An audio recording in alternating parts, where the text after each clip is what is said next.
नमस्कार दोस्तों, मैं विनोद कश्यप एक बार फिर आपके सामने अपने न्यू वीडियो के साथ। और इस वीडियो में दोस्तों हम चर्चा करेंगे एक ऐसी ट्रिक की जिस ट्रिक के माध्यम से आपको संपूर्ण प्राचीन भारत का क्या हो जाएगा, नॉलेज हो जाएगा। केवल 15 से 20 मिनट के अंदर संपूर्ण प्राचीन भारत का आपको क्या हो जाएगा, अध्ययन हो जाएगा।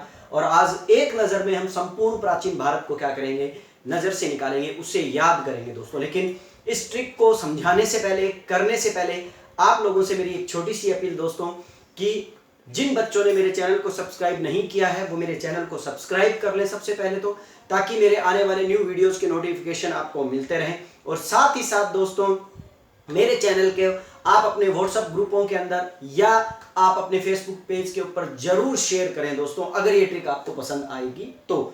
चलिए दोस्तों, हम बात करने वाले हैं आज इस वीडियो के अंदर प्राचीन भारत की। जैसा कि आप लिखा हुआ देख रहे हैं, प्राचीन भारत एक संपूर्ण अध्ययन, एक नजर में ही हम क्या करेंगे, इस संपूर्ण प्राचीन भारत का अध्ययन कर लेंगे। लेकिन उससे पहले दोस्तों मैं आपको एक छोटी सी चीज बताना चाहूंगा। वो चीज क्या है ये समझिए आप दोस्तों, वो है कॉन्फिडेंस।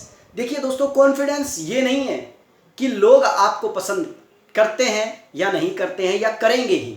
कॉन्फिडेंस दोस्तों ये नहीं है कि लोग आपको पसंद करेंगे ही। कॉन्फिडेंस यह है कि जब वो पसंद ना भी करें तब भी आप अपने आप में क्या रहेंगे, ठीक रहेंगे, आप अपने आप में बिल्कुल उचित रहेंगे, सही रहेंगे। इस बात में कॉन्फिडेंस है। और यही कॉन्फिडेंस लेते हुए हम आगे चल रहे हैं कि आप अपने अंदर इस कॉन्फिडेंस को हमेशा बनाए रखें कि आज नहीं तो कल कहीं ना कहीं हमें जॉब लगना ही लगना है, और हम जॉब लग कर दिखाएंगे, और हम जॉब लग गए ये समझकर काम करो। और यही कॉन्फिडेंस जो है वो आपको हमेशा आगे लेकर चलेगा।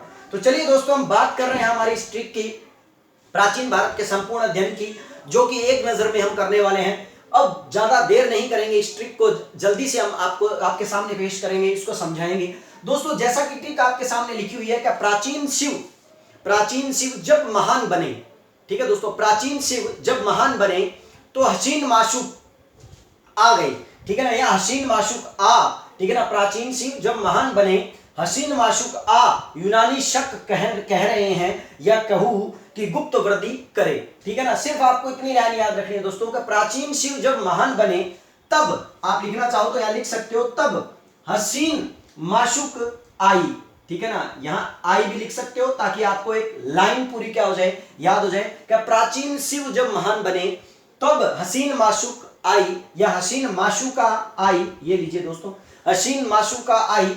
और हसीन माशूका आई तो यूनानी और शक कहने लगे, यूनानी शक कहू, कहू का मतलब कहने लगे, तो यहां आप लिख सकते हो कहने लगे, कोई दिक्कत नहीं है दोस्तों, ठीक है ना। कि यूनानी शक कहने लगे कि गुप्त अपवृद्धि करेंगे, गुप्त अपवृद्धि करेंगे या गुप्त वृद्धि करेंगे। तो चलिए दोस्तों, ज्यादा देर न करते हुए हम इस ट्रिक के बारे में आप इसको समझते हैं। ये ट्रिक क्या है दोस्तों, जब हम प्राचीन भारत का अध्ययन करते हैं तो प्राचीन भारत के अंदर सर्वप्रथम हम जिस चीज को पढ़ते हैं वो होता है पाषाण काल। जिस वक्त मानव जो था अपने आप के अंदर एक ऐसे युग के अंदर जी रहा था, जिस वक्त मानव अपने आप का विकास कर रहा था, मानव जो है वो धीरे धीरे वानर से मानव की श्रेणी में आ रहा था, असभ्य से सभ्य बनता जा रहा था। हम उस प्राचीन भारत के अंदर सबसे पहले प्राचीन के अंदर हम क्या पढ़ते हैं, प्रा से बना पाषाण काल। इसका मतलब दोस्तों प्राचीन भारत का सबसे पहला टॉपिक जो है वो है पाषाण काल, जिसके अंदर मानव के द्वारा केवल और केवल पत्थरों का क्या किया गया था, प्रयोग किया गया था। मानव सभ्य से धीरे धीरे असभ्य बनने लगा। मानव ने सर्वप्रथम स्टार्टिंग के काल के अंदर क्या है कि कच्चा मांस खाना शुरू किया था, लेकिन जब आग का आविष्कार कर लिया तो धीरे धीरे उसने मांस को पकाना शुरू कर दिया। पहले वो छोटे छोटे मतलब जानवरों को पाला करता था, जिसमें सबसे पहला पाला जाने वाला जानवर जो था वो कुत्ता था। उसके बाद अन्य जानवरों को पालकर उसने पशुपालन करना शुरू किया, और पशुपालन करने के बाद उसने खेती करना भी शुरू कर दिया। ये सारा इतिहास जो है वो किस में आता है, पाषाण काल में आता है। इसका मतलब प्राचीन भारत का अध्ययन करने के लिए हमें सबसे पहले बिंदु जिसको पढ़ना पड़ता है उसे क्या कहेंगे, पाषाण काल कहेंगे। और पाषाण काल को भी दोस्तों यहां समझा दूं कि 3 भागों में बांटा गया है, जिसमें सबसे पहला जो काल आता है, जिस पाषाण काल के रूप में हम बोलते हैं उसे बोलते हैं पूरा पाषाण काल, और दूसरा जो आता है उसे बोलते हैं मध्य पाषाण काल, और तीसरा जो आता है उसे बोलते हैं हम उत्तर पाषाण काल, जिसे नव पाषाण काल की भी संज्ञा दी गई है। तो दोस्तों याद रखिएगा कि पाषाण काल प्राचीन से बना पाषाण काल। उसके बाद आता है दोस्तों सीख से बाद हम जब प्राचीन इतिहास का अध्ययन करते हैं तो प्राचीन इतिहास के अध्ययन के अंतर्गत हम सबसे बाद पाषाण काल के जस्ट बाद हम पढ़ते हैं सिंधु सभ्यता। जैसा कि मैंने मेरे पीछे के वीडियोस में सिंधु सभ्यता के बारे में आपको बताया भी है।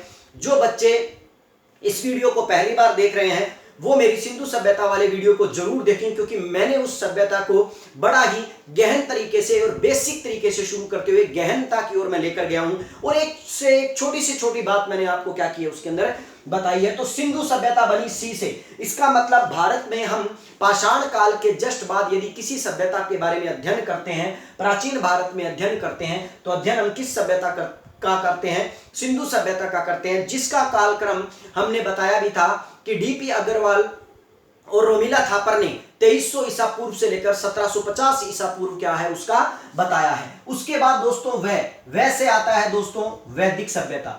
दूसरे नंबर पर सिंधु सभ्यता के बाद हम जिस सभ्यता का अध्ययन करते हैं उस सभ्यता को कहा जाता है वैदिक सभ्यता। वैदिक सभ्यता का कालक्रम 1500 ईसा पूर्व से लेकर 600 ईसा पूर्व तक माना जाता है, और इसका भी वीडियो मैंने पीछे डाले हुए हैं दोस्तों। उन वीडियो को आप जरूर देखें, जिससे वैदिक सभ्यता का भी आपको पूर्ण तरह क्या हो जाए, नॉलेज हो जाए। क्योंकि वैदिक सभ्यता दो भागों में डिवाइड कर पढ़ी जाती है, एक ऋग्वैदिक काल के रूप में और दूसरा उत्तर वैदिक काल के रूप में, जो मैं आपको इसके बारे में बता चुका हूं। अब बात आती है दोस्तों कि पाषाण काल को हमने पढ़ लिया, सिंधु सभ्यता के बारे में जानकारी ले ली, उसके बाद थर्ड नंबर पर वैदिक सभ्यता को पढ़ लिया, और जिस समय वैदिक सभ्यता चल रही थी उसी समय अलग अलग जनपदों के अंदर कुछ धर्म जो थे वो अपने अपने आप में धीरे धीरे अग्रसर होते जा रहे थे, जिनमें पहले नंबर पर आया था जैन धर्म और बो से आया था बौद्ध धर्म।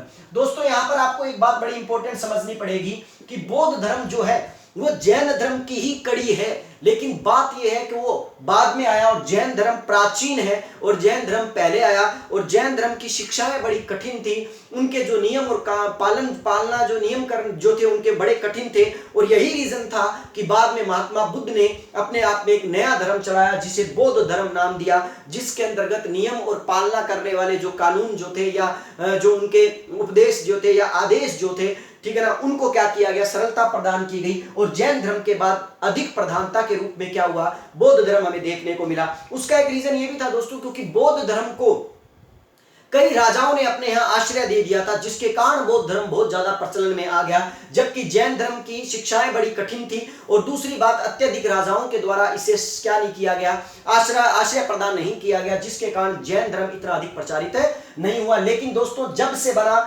जैसे बना जैन धर्म और वैसे बना बौद्ध धर्म, इसका मतलब हम वैदिक सभ्यता के बाद किस चीज को पढ़ते हैं, जैन धर्म और बौद्ध धर्म को। जब जैन धर्म और बौद्ध धर्म में महात्मा बुद्ध और अन्य लोग जब अपने कार्य को करते जा रहे थे, तो ऐसे समय में छोटे छोटे जन जो थे वो अपने आप में आसपास के क्षेत्रों को जीतकर एक बड़े बड़े क्षेत्रों के अंतर्गत बनते जा रहे थे, जिन बड़े क्षेत्रों को नाम दिया गया महाजनपद।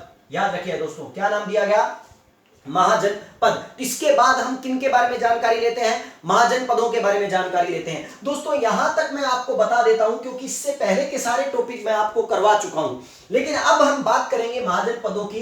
तो याद रखिएगा दोस्तों, महाजनपदों की कुल संख्या कितनी है, महाजनपदों की कुल संख्या है 16। आपको यह समझना पड़ेगा। और दूसरी सबसे बड़ी इंपॉर्टेंट बात दोस्तों, महाजनपदों की कुल संख्या 16 जरूर है, लेकिन यहां पर हमें दो ग्रंथों को देखना पड़ेगा, उन दोनों ग्रंथों के बारे में जानकारी लेनी पड़ेगी, जिसमें बौद्ध धर्म का एक ग्रंथ आता है जिसका नाम है अगुंतर निकाय।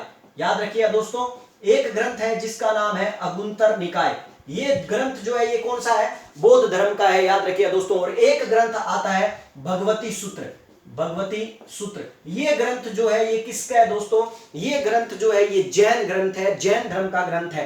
बौद्ध धर्म के ग्रंथ और जैन धर्म के ग्रंथ, इन दोनों ग्रंथों को जब हम पढ़ते हैं, दोनों धर्मों के ग्रंथों को जब हम पढ़ते हैं, तो इन दोनों धर्मों के ग्रंथों में हमें टोटल कुल 16 महाजनपदों का उल्लेख मिलता है। यह बात अलग है कि दोस्तों इन दोनों धर्मों के ग्रंथों के जब नामों के बारे में जिक्र आता है, तो कहीं ना कहीं कुछ नाम जो है वो एक दूसरे से मेल नहीं खाते हैं, लेकिन उनकी संख्या जो है दोस्तों वो पूर्ण रूप से क्या प्राप्त होती है, हमें 16 प्राप्त होती है। तो इसलिए हम जैन धर्म और बौद्ध धर्म के बाद क्या पढ़ते हैं, महाजनपद पढ़ते हैं। और दोस्तों यहाँ 16 महाजनपद जो थे, 16 महाजनपद जो थे, उन 16 महाजनपदों में सबसे शक्तिशाली जनपद जो था वो था मगध। और यहीं से हमारा वो इतिहास शुरू होता है दोस्तों, जो लड़ाई झगड़े या युद्धों के लिए क्या हो जाता है, प्रसिद्ध हो जाता है। यहां पर हम मगध के उत्कर्ष के बारे में जानकारी लेंगे। लेकिन कई बार ये क्वेश्चन आता है कि सर इतिहास के अंदर जब 16 महाजनपद थे तो केवल मगध के जनपद का ही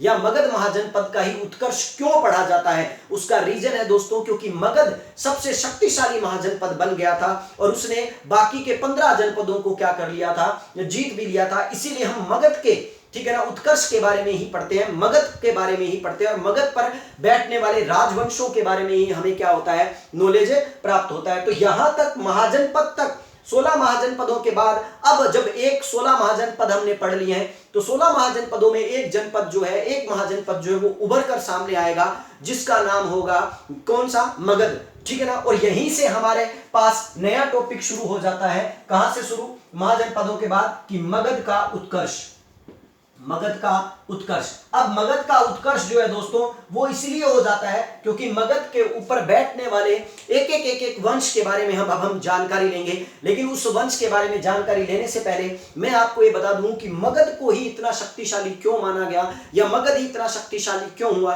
क्योंकि उसकी कुछ, ठीक है ना, भौगोलिक, प्राकृतिक अनेक ऐसी विशेषताएं थी जिसके कारण मगध को अनेक राजाओं ने अपनी राजधानी बनाया। वो ये रीजन था दोस्तों कि मगध एक ऐसा क्षेत्र था जिसके अंतर्गत लोहे की बहुत अधिक खदानें थी, जिसके कारण हथियार बनाने में लोहा बाहर से लाना नहीं पड़ता था, प्रचुर मात्रा में लोहा मिल जाता था। दूसरी बात, मगध के क्षेत्रों में जंगल बहुत अधिक थे, जिसके कारण जंगलों में उनके वो हाथी मिल जाते थे, उनकी संख्या अधिक हो जाती थी और यही हाथी जो है युद्धों में काम आते थे। अब आपके दिमाग में ये भी क्वेश्चन आ रहा होगा, सर हाथी ही क्यों, युद्धों में तो काम घोड़े भी आते हैं। लेकिन दोस्तों प्राचीन काल के अंदर हाथियों की हस्ती सेना जिसकी सबसे अधिक होती थी, मजबूत होती थी, वही राजा बड़ा ही इंपॉर्टेंट राजा होता था। उसका सबसे बड़ा रीजन आप कलिंग के युद्ध को भी ले लीजिए कि अर्थशास्त्र के अनुसार कलिंग का जो युद्ध अशोक ने कलिंग के ऊपर किया था, अर्थशास्त्र के अनुसार चाणक्य ये कहता है कि ये युद्ध हाथियों के लिए लड़ा गया था। इसका मतलब आप ये सोच के देखिए दोस्तों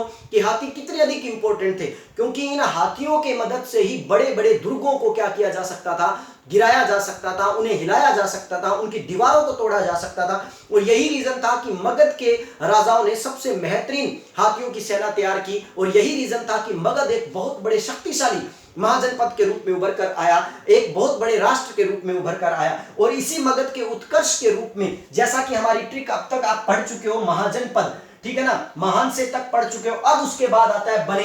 बने का मतलब हुआ कि मगध के उत्कर्ष में सबसे पहला योगदान जो है वो किस वंश का है, वैद्रथ वंश का है। लेकिन दोस्तों यदि आप कुछ किताबें पढ़ रहे हो, जिनके मैं नाम नहीं बताने वाला यहां, क्योंकि मैं किसी भी किताब की बुराई नहीं करूंगा, सब किताबें अच्छी होती हैं दोस्तों। बस बात इतनी है कि वो अपने लेवल से आधार पर, अपने अपनी परीक्षाओं के लेवल के आधार पर वो जानकारियां दे देती है। यहां पर दोस्तों हम सबसे पहले मगध के उत्कर्ष के अंदर वैद्रथ वंश को नहीं पढ़ते हैं, बल्कि हम जैसे लोग जो किताबें उठाते हैं उनमें सबसे पहले मगध के उत्कर्ष में हर्यक वंश को पढ़ते हैं। यही रीजन है कि आप जब हर्यक वंश को पढ़ते हो तो वैद्रथ वंश को भूल जाते हो।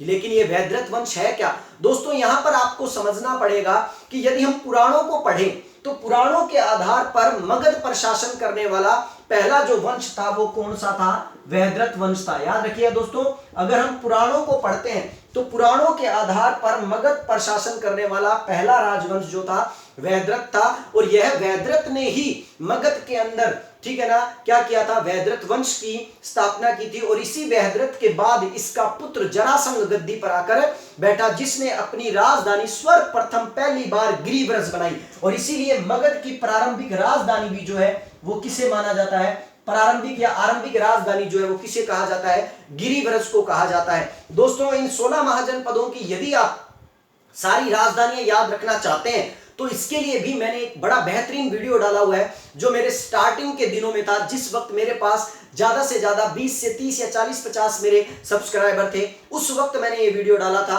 और उसके अंदर मैंने 16 के 16 महाजनपदों की एक एक राजधानी को बड़ी ट्रिक से आपको समझाया, उसे आप देखना जरूर, उसे जरूर देखिए, ताकि आपको वो 16 की 16 महाजन पदों की जो राजधानी है वो भी आपको क्या हो जाए, याद हो जाए। जो ट्रिक के आधार पर आप कुछ भी पूछोगे आप तुरंत क्या दे दोगे, उसका जवाब दे दोगे। तो याद रखिएगा कि जो मगध जो था उसकी आरंभिक राजधानी जो थी वो वहद्रथ के पुत्र जरासंध के द्वारा बनाई गई थी, और यही रीजन था जिसके कारण ये वहद्रथ वंश जो है हमें देखने को मिलता है। लेकिन दोस्तों जब हम, अब मैं बात कर रहा हूं हर एक वंश की, लेकिन जब हम बौद्ध ग्रंथों को पढ़ते हैं, याद रखिए दोस्तों पुराणों को नहीं, जबकि हम बौद्ध ग्रंथों को पढ़ते हैं तो बौद्ध ग्रंथों के आधार पर अनुसार मगध का पहला वंश जो गद्दी पर बैठा वो कौन सा था, हर्यक वंश था। तो दोस्तों यहां पर आपको थोड़ा सा समझाने के लिए मैं इसे थोड़ा साफ कर रहा हूं, ताकि आपको ये चीज क्या हो जाए, अच्छी तरह समझ में आ जाए। ये लाइन आपको अच्छी तरह समझ में आ गई होगी। जिन्होंने ये सूत्र नहीं उतारा है वो स्टार्टिंग के अंदर वीडियो में जाके उसे पीछे करके पॉज करके इस सूत्र को अच्छी तरह लिख लें। इसीलिए मैं सूत्र की पहली लाइन को साफ कर रहा हूं, और ये साफ कर रहा हूं मैं दोस्तों, ये लीजिए। अब मैं बता रहा हूं दोस्तों आपको कि मगध के उत्कर्ष के अंदर जब हम बौद्ध ग्रंथों को पढ़ते हैं, तो बौद्ध ग्रंथों को जब हम पढ़ते हैं तो बौद्ध ग्रंथों के अंतर्गत हमें यह पता लगता है कि मगध पर बैठने वाला पहला वंश जो था वो कौन सा था, हर्यक वंश था। याद रखिए दोस्तों पहला वंश जो था वो कौन सा वंश था, हर्यक वंश था। और यहीं से हमें हर्यक वंश को क्या करना है, पढ़ना है। और आपको यह भी याद रखना है कि हर्यक वंश की स्थापना जो थी वो 545 ईसा पूर्व के अंदर की गई थी। और हर्यक वंश की स्थापना के अंतर्गत भी हमें यहां पर बड़ा इंपॉर्टेंट एक क्वेश्चन आता है कि बताइए इतिहास के पन्नों में किस वंश को पितृहंता वंश कहा जाता है। याद रखिए दोस्तों इतिहास के पन्नों में एकमात्र वंश है हर्यक वंश जिसे पितृहंता वंश कहा गया है। ऐसा क्यों, क्योंकि इस वंश के अंदर जितने भी शासक आए उन शासकों ने अपने पिता की हत्या कर कर राजगद्दी प्राप्त की। जैसे कि बिंबिसार था, बिंबिसार की हत्या कर कर उसका पुत्र अजातशत्रु जो है वो शासक बना। और इसी तरह आगे क्रम में चलते हुए अन्य शासकों ने भी अपने क्या है अजातशत्रु की हत्या उज्जैन ने की। उज्जैन गद्दी पर बैठा जिसने पाटलिपुत्र की क्या की थी, स्थापना की थी। सर्वप्रथम पाटलिपुत्र की स्थापना करने वाला उज्जैन ही था, और उसी ने मगध की राजधानी जो है वो पाटलिपुत्र बनाई। और इसीलिए मगध की पहली राजधानी जो थी, आरंभिक राजधानी जो थी वो गिरिव्रज थी। और बाद में हमेशा के लिए मगध की राजधानी बनने वाला जो क्षेत्र जो था वो पाटलिपुत्र था, जिसे वर्तमान में पटना के नाम से जाना जाता है। तो चलिए दोस्तों मैं बता रहा हूं हर्यक वंश जिसको 545 ईस्वी के अंदर जिसने अपनी सत्ता डाल दी थी, बौद्ध ग्रंथों के अनुसार हर्यक वंश को इसका मतलब माना जाता है। और यहां पर संस्थापक के रूप में मैं बिंबिसार का नाम लूंगा। हालांकि ऐसे कई ऐसे मतलब चीजें हैं जिनमें बिंबिसार को इसका संस्थापक नहीं माना जाता है, लेकिन हम इसमें ज्यादा डीप नहीं जाएंगे। उसका एक रीजन है दोस्तों, क्योंकि हमें अभी आगे और कई वंशों के बारे में जानकारी लेनी है। तो याद रखिए दोस्तों हर्यक वंश को पितृहंता वंश भी कहा जाता है। नेक्स्ट उसके बाद हमारी ट्रिक के अंतर्गत जब मैंने आपको बताया कि बनों में वहद्रथ वंश आ गया, और हसीना से या हसीन से, ठीक है ना, हसीन माशुका से, तो हसीन से क्या हो गया दोस्तों, हर्यक वंश आ गया जो मैंने आपको करवा दिया। अब दोस्तों आता है शी से आया दोस्तों शिशुनाग वंश। शी से आया दोस्तों कौन सा वंश, शिशुनाग वंश।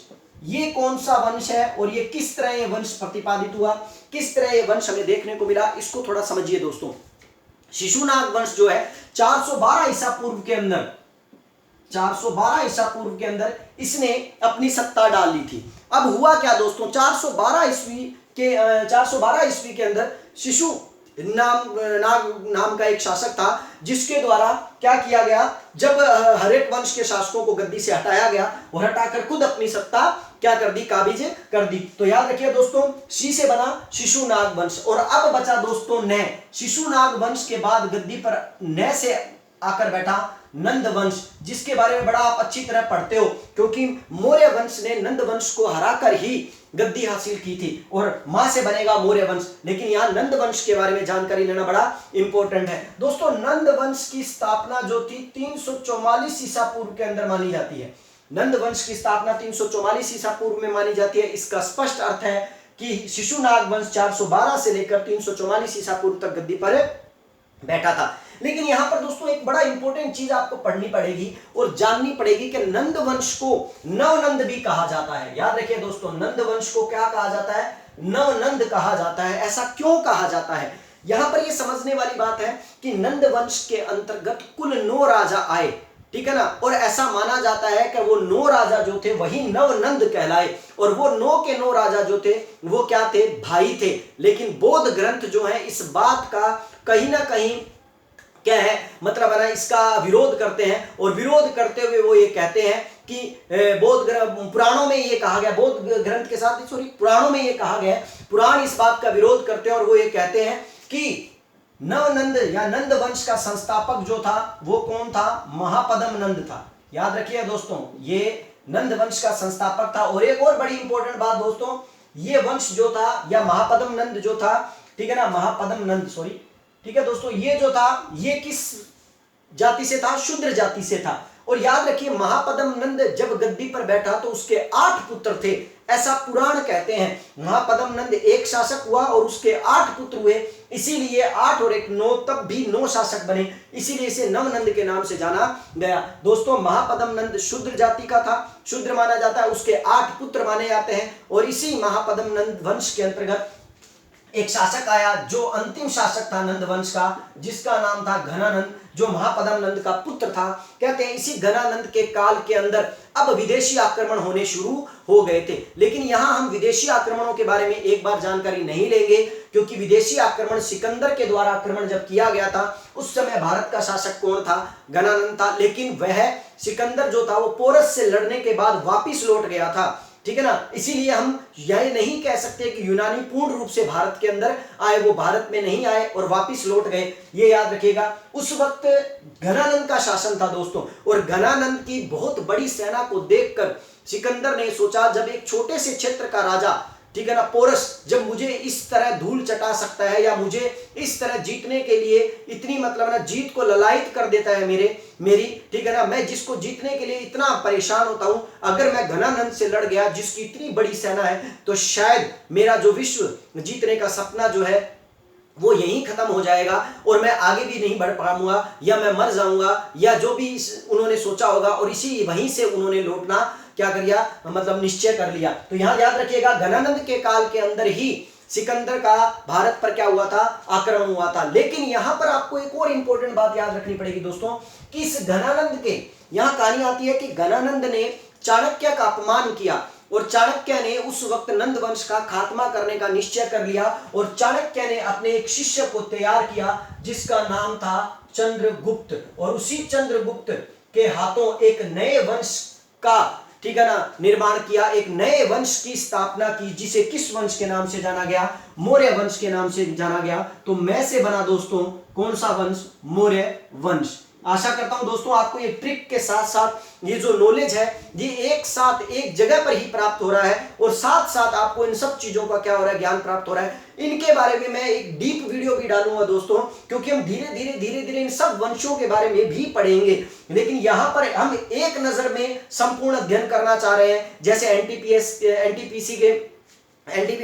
जो पेपर आते हैं, जो रेलवे के पेपर आते हैं, जो बैंक के पेपर आते हैं, उनमें कहीं ज्यादा पार्ट नहीं आता है। तो इसीलिए अगर एक नजर में ये सब घूम जाए तो हम कहीं ना कहीं कुछ क्वेश्चनों को क्या कर सकते हैं, पकड़ सकते हैं। एमटीएस के पेपर में भी इसी तरह का कुछ ज्यादा मतलब है ना वो नहीं आता। तो इसीलिए ये एक नजर का इतिहास है जो संपूर्ण प्राचीन, ठीक है ना, भारत के इतिहास का अध्ययन करवा देगा आपको। तो मैं बता रहा हूं दोस्तों कि अब घनानंद को गद्दी से हटाकर, घनानंद को मारकर गद्दी पर आया कौन सा वंश, मौर्य वंश, जिस मौर्य वंश की स्थापना का श्रेय चंद्रगुप्त मौर्य को जाता है। और चंद्रगुप्त मौर्य को का इस स्थापना में सबसे बड़ा सहयोग देने वाला व्यक्ति कौन था, उसका प्रधानमंत्री था चाणक्य, जो बाद में बनाया गया। चाणक्य ने ही चंद्रगुप्त मौर्य को तैयार किया था। अब मौर्य वंश जो है दोस्तों, मौर्य वंश को यदि हम पढ़ें तो मौर्य वंश की भी बड़ी एक इंपॉर्टेंट बात आती है कि इस मौर्य वंश की स्थापना जो थी वो 322 ईसा पूर्व के अंदर चंद्रगुप्त मौर्य के द्वारा की गई थी। याद रखिएगा, इसका मतलब नंद वंश जो था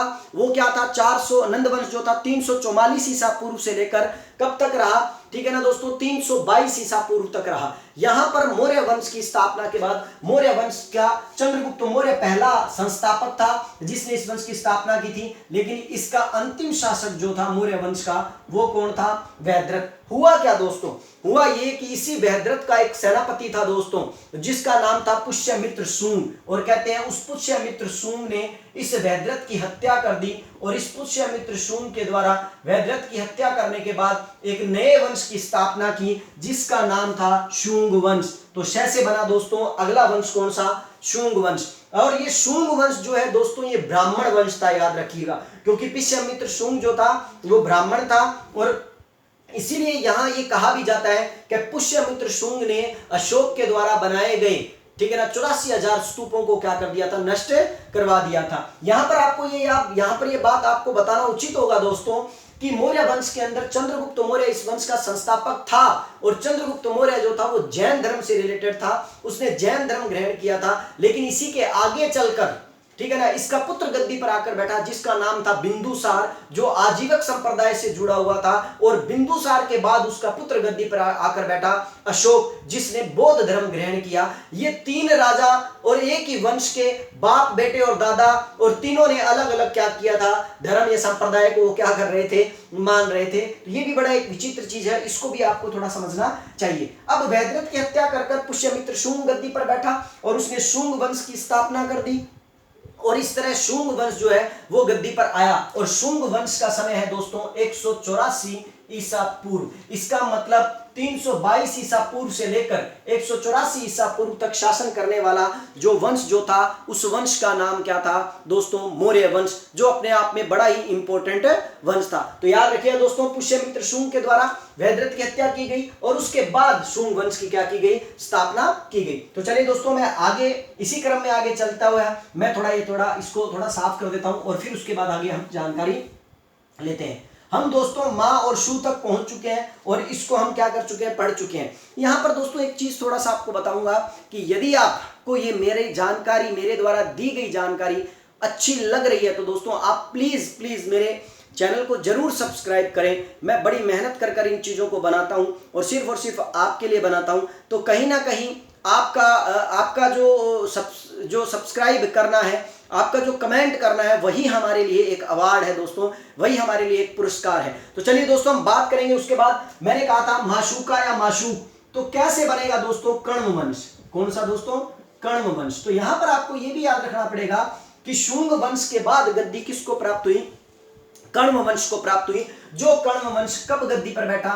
75 ईसा पूर्व के अंदर गद्दी पर आया। दोस्तों यहां पर बड़ा इंपॉर्टेंट चीज है, 75 ईसा पूर्व में कण्व वंश गद्दी पर आया, ठीक है ना। और ये कैसे आया ये भी याद रखो। देखो क्या है, शुंग वंश का अंतिम शासक जो था उसका नाम था देवभूति। क्या नाम था दोस्तों? देवभूति। कहते हैं कि इस देवभूति की हत्या जो थी वो एक व्यक्ति था जिसका नाम था वसुदेव। ये वासुदेव भी आ जाता है दोस्तों। इस देवभूति की हत्या वासुदेव ने की या वसुदेव ने की, और वसुदेव ने हत्या कर उसके बाद किस वंश की नींव डाल दी? कण्व वंश की नींव डाल दी, जो 75 ईसा पूर्व के अंदर कण्व वंश की क्या की गई थी? स्थापना की गई थी। यहां पर दोस्तों एक चीज आपको अच्छी तरह समझनी चाहिए कि ये जो चीज मैं आपको बता रहा हूं कि वसुदेव ने देवभूति की हत्या की और वसुदेव जो था वो कण्व वंश का संस्थापक था। ये जिक्र जो है वो हमें कहां प्राप्त होता है? ये जिक्र हमें जो है हर्षचरित्र के अंदर क्या होता है? प्राप्त होता है। हर्षचरित्र नामक जो किताब है उसके अंदर प्राप्त होता है, जो बाण भट्ट के द्वारा क्या की गई है? रचित है। जो मतलब है ना, उस किताब के अंदर हमें इस चीज की जानकारी प्राप्त होती है। नेक्स्ट बात करेंगे दोस्तों कि इस तरह वसुदेव ने देवभूति की हत्या कर कण्व वंश की क्या कर दी थी? स्थापना कर दी थी और इस तरह वो गद्दी पर आकर बैठ गया था। अब यहां पर आपको दोस्तों थोड़ा सा विराम लेना पड़ेगा और विराम लेते हुए मैं आपको जो बताने की कोशिश कर रहा हूं वो याद रखना कि यहां तक हम आ चुके हैं। अब उसके बाद आता है आई क्या है दोस्तों? जिस वक्त कण्व वंश के शासन कर रहे थे उसके बाद क्या हुआ दोस्तों कि ये जितने भी शासन करने वाले व्यक्ति थे, ठीक है ना, इनमें सबसे महत्वपूर्ण बात ये थी कि कण्व वंश का अंतिम शासक जो था उसका नाम था सुशर्मा, ठीक है ना। याद रखिए दोस्तों, कण्व वंश का अंतिम शासक जो था उसका नाम था सुशर्मा। सुशर्मा को मारकर शिमुख गद्दी पर बैठा और शिमुख जो था वो किस वंश का था? आ से बना आंध्र सातवाहन वंश, आंध्र जात्य या आंध्र सातवाहन वंश। याद रखिए दोस्तों, आंध्र सातवाहन वंश। गौतमीपुत्र सतकर्णी नामक राजा जो था वो इसी वंश से रिलेटेड है दोस्तों, ठीक है ना, ये ध्यान रखिएगा। गौतमीपुत्र सतकर्णी जो शासक जो था वो इसी से रिलेटेड है दोस्तों। अब बात कर रहे हैं हम किसके बारे में? आंध्र जातीय या आंध्र जर्त्य, ठीक है ना, सातवाहन वंश के बारे में, जिसका प्रमाण हमें मत्स्य पुराण से प्राप्त होता है। दोस्तों याद रखिएगा, शुंग वंश की जानकारी और सातवाहन वंश की जानकारी देने वाला कौन सा पुराण है? मत्स्य पुराण है। यहां पर मैं आपको ये बात बताना उचित समझूंगा दोस्तों कि शूशर्मा नाम का जो शासक था उसको मारकर शिमुक ने सातवाहन वंश की क्या डाली थी? नींव डाली थी। शिमुक बोल दो या शिमुक बोल दो दोस्तों, एक ही बात है, कोई दिक्कत नहीं है। इसी ने आंध्र, ठीक है ना, सातवाहन वंश की क्या की थी? नींव डाली थी। लेकिन दोस्तों ये आंध्र सातवाहन वंश जो था ये आंध्र प्रदेश से था, आंध्र जातीय, इसीलिए इसे कहा गया है। और पुराणों के अंतर्गत मत्स्य पुराण में हमें इस चीज की क्या प्राप्त होती है? जानकारी प्राप्त होती है। एक और बड़ी बात दोस्तों, ये जितने भी शासक शासन कर रहे थे, इनमें ये सब के सब मगध पर शासन कर रहे थे, क्योंकि मगध अपने आप में सबसे बड़ा क्या था? एक क्षेत्र था, राज्य था, एक बहुत बड़ा भूभाग था। और शायद इस संपूर्ण भारत को, ठीक है ना, किस भारत का लगभग हम ये कहें तो कम से कम 70% हिस्सा या 70 से भी थोड़ा अबव मान सकते हैं, थोड़ा बहुत कम मान सकते हैं कि मगध राज साम्राज्य के अंतर्गत ही आता था। इसका मतलब मगध पर बैठने वाला व्यक्ति अपने आप में एक सम्राट की उपाधि ले सकता है। और यही रीजन था कि सम्राट अशोक के द्वारा चक्रवर्ती सम्राट नामक जैसी उपाधियां क्या की गई थी? ली गई थी। अब हमारा सूत्र आगे क्या कहता है दोस्तों? ये लाइन हमारी कंप्लीट हो चुकी है क्या? कि तब हसीन माशूका आएगी या आई, तब एक हसीन माशूका आई। अब ये क्लियर हुआ और आंध्र जातीय वंश तक हमने पढ़ लिया। अब उसके बाद लाइन में हमारे पास था यूनानी शक कहूं या यूनानी शक कहें, कोई दिक्कत नहीं है दोस्तों कि यूनानी और शक क्या कह रहे हैं कि अभी जब हसीना आई, ठीक है ना, तो यूनानी और शक क्या कह रहे हैं? तो दोस्तों यहां पर आपको याद रखना पड़ेगा कि यूनानी का मतलब हुआ कि यूनानियों का आक्रमण, ठीक है ना दोस्तों। हालांकि यूनानियों का आक्रमण तो मौर्य वंश के चंद्रगुप्त मौर्य के काल में सेल्यूकस निकेटर ने भी किया था, जो एक क्या था? यूनानी मतलब ना सेनापति था, उसने भी किया था। लेकिन यहां पर यूनानी आक्रमण आपको पढ़ने पड़ेंगे और यूनानियों के बाद में आपको किसके आक्रमण देखने के पड़ेंगे? शक, ठीक है ना। और शक के बाद कैसे आपके पास कौन सा वंश आ जाएगा दोस्तों? यहां पर आपको बड़ा इंपॉर्टेंट बात जाननी चाहिए कि यहां पर इंपॉर्टेंट वंश आने वाले हैं, जिनमें सबसे महत्वपूर्ण वंश आ जाता है दोस्तों कुषाण वंश। कैसे, कौन सा बना? कुषाण वंश। और उसके बाद हे, क्योंकि मैंने पहले हऊ लगाया था तो है से बना हूण, ठीक है ना। ये जो है दोस्तों, ये लोग, ये जो है, ये आक्रमण हमारे देश में हुए। तो इनके इतिहास को भी हम पढ़ते हैं कि यूनानी आक्रमण, शक आक्रमण, और शकों के आक्रमण तो आप जानते हो गुप्तों के काल के अंदर भी हुए थे, ठीक है ना। कुषाण वंश, यहां पर आपको थोड़ा बताना चाहूंगा दोस्तों, कुषाण वंश का पहला शासक था, ठीक है ना, विमकदफिस, ठीक है ना। अब जो ये विमकदफिस जो था, या कुजुल विमकदफिस, जिसको कुजुलफिस बोलते हैं या विमकदफिस बोलते हैं जिसको, ठीक है ना, ये जो व्यक्ति था कुषाण वंश का, कुषाण वंश के शासकों के लिए ये कहा जाता है कि भारत में सर्वप्रथम सोने के सिक्के चलाने वाले जो शासक थे वो कौन थे? कुषाण वंश के शासक थे दोस्तों, ठीक है ना। भारत में सर्वप्रथम सोने के सिक्के चलाने वाले शासक जो थे वो कुषाण वंश के शासक थे। लेकिन अगर क्वेश्चन यहां आ जाए कि भारत में शुद्ध सोने का सिक्का चलाने वाला शासक कौन था, तो दोस्तों याद रखिएगा इसी कुषाण वंश का शासक था, जिसका नाम क्या था? कनिष्क। याद रखिए दोस्तों, कुषाण वंश का शासक जो था उसका नाम क्या था? कनिष्क। इसीलिए हम इस वंश के बारे में जानकारी लेते हैं, इस वंश के बारे में क्या करते हैं? पढ़ते हैं। और लगभग कुषाण वंश जो है ये 15 ईस्वी के अंदर क्या हुआ था? स्थापित हुआ था। याद रखिए दोस्तों 15 ईस्वी के अंदर, ठीक है ना। अब हम ईसा पूर्व से, ठीक है ना, किस में प्रवेश कर चुके हैं? ईस्वी में प्रवेश कर चुके हैं। इसीलिए और हुणों के आक्रमणों को की क्या किया जाता है? पढ़ा जाता है। और अंतिम हमारी ट्रिक जो थी वो आ जाती है गुप्त वृद्धि करें। और यहां पर आपको उसके बाद कौन सा वंश देखने को दिखाई देगा? गुप्त वंश। प्राचीन भारत के अंदर हम जब पढ़ेंगे तो उसके बाद हम किस वंश की जानकारी लेंगे? गुप्त वंश के बारे में जानकारी लेंगे। ये तो दोस्तों वो काल है जिस काल को, ठीक है ना, साहित्य की दृष्टि से, कला की दृष्टि से, स्थापत्य की दृष्टि से, हर दृष्टि से जिसे क्या कहा गया है? भारत का स्वर्ण काल कहा गया है। तो गुप्तों का काल जो है वो तो क्या माना जाता है दोस्तों? स्वर्ण काल के रूप में माना जाता है। और इनकी स्थापना जो थी वो 319 ईस्वी के अंदर हुई थी और 550 ईस्वी तक इन्होंने शासन किया था। ये बड़ा ही इंपॉर्टेंट वंश था दोस्तों। 319 ईस्वी से लेकर 550 ईस्वी तक इन्होंने क्या किया था? शासन किया था। और इस वंश का संस्थापक भी श्रीगुप्त को माना जाता है। और इसके अंतर्गत अनेक कई राजा है जिनमें समुद्रगुप्त अपने आप में बहुत शक्तिशाली शासक था, और आगे चलकर हमें चंद्रगुप्त विक्रमादित्य भी मिला, ठीक है ना। ऐसे अनेक शासक आए जो हम इस वंश के अंदर क्या करते हैं, पढ़ते हैं, जिसको गुप्त वंश कहा जाता है। और गुप्त वंश के बाद दोस्तों वृद्धि से आया वर्धन वंश। कौन सा दोस्तों? वर्धन वंश। यहां पर आपको थोड़ा याद रखना पड़ेगा कि कई किताबें में वर्धन वंश ना देकर थानेश्वर का पुष्यभूति वंश भी दे दिया जाता है। थानेश्वर का पुष्यभूति वंश क्यों दे दिया जाता है? क्योंकि पुष्यभूति नामक व्यक्ति के द्वारा थानेश्वर के अंतर्गत अपनी सबसे पहली राजधानी बनाई गई थी, और उसी ने गुप्त वंश के अंतिम शासक को, ठीक है ना, मारकर या अंतिम शासक को हराकर क्या किया था, अपने वंश की सत्ता डाली थी। यही रीजन था जिसके कारण इन्हें थानेश्वर का पुष्यभूति वंश भी कहा जाता है। यदि हम बाण भट्ट के बारे में पढ़ें तो बाण भट्ट की जो किताब है उस किताब के अनुसार ये कहेंगे कि इस वंश का संस्थापक पुष्यभूति नहीं था बल्कि नरवर्धन था। याद रखिएगा। और अगर हम उचित सभी साक्ष्यों को, क्योंकि आपकी किताबें पुष्यभूति को ही वर्धन वंश का संस्थापक बोलेगी दोस्तों, लेकिन याद रखिएगा बाण भट्ट के अनुसार इस वंश का संस्थापक नरवर्धन था, और लगभग हमें प्रमाणित साक्ष्यों के आधार पर और प्रमाण के आधार पर हम इसका जो संस्थापक है वो किसे मानते हैं, नरवर्धन को ही मानते हैं। इसलिए याद रखिएगा नरवर्धन इसका ही संस्थापक था। लेकिन इस वंश के अंदर, वर्धन वंश के अंदर सिर्फ 4 शासक ऐसे थे जो बड़े ही क्या थे, इंपॉर्टेंट थे, जो आगे चलकर शासक बने, जिनमें सबसे पहला शासक जो था उसका नाम था प्रभाकर वर्धन।